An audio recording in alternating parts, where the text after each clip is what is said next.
Alrighty guys, so I'm here with Cody today. Cody, how you doing? I'm doing all right, how are you? You're here to represent a film. Yes, I'm here to represent The Ghost That Walks. What is the summary of that film? So JJ Jagatheva, the director and kind of adapter of this thing, was involved in a film written by Aaron Smith, who wrote this piece. This was taken out of the final film. He was involved. This is the piece he used to audition for the film with.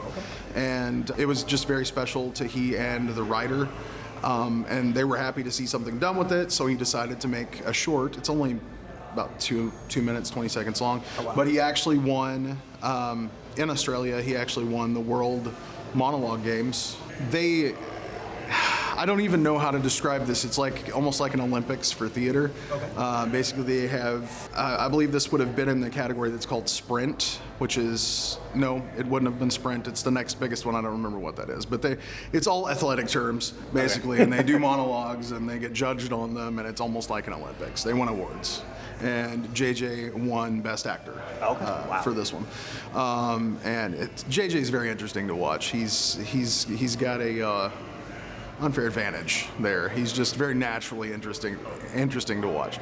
I'm sure it has to do with his training and such too, but it's really great. It's basically about a guy who's been hunting vampires that killed his family, and he's got the vampire that was responsible chained up, and he's speaking to the camera, and the camera is the vampire, and that's, if I say any more, I'd spoil it for you, but that's the basic balance of it. I love that idea. That's super cool. That's such an amazing idea to have. What was the inspiration behind it? I know you said the filmmakers have spoken. Right.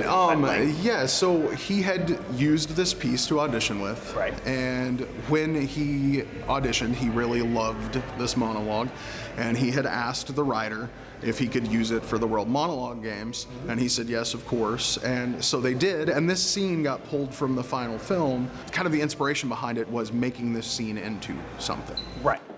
That's amazing. What made you want to attach your name to this? I've known JJ through Pete for years now. This is my second time here at the Fort Smith Film Festival representing them. JJ and his son, Radea, do great work, and I'm really happy to be their representative here stateside.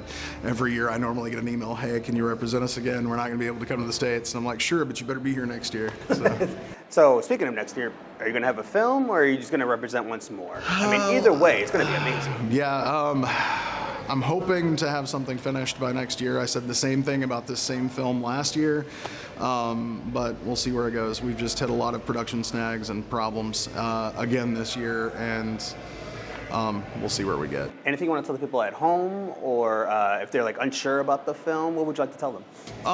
Go check it out. I can't remember. I think it's available on Film Freeway. Just basically, if you just Google The Ghost That Walks, you should be able to find it.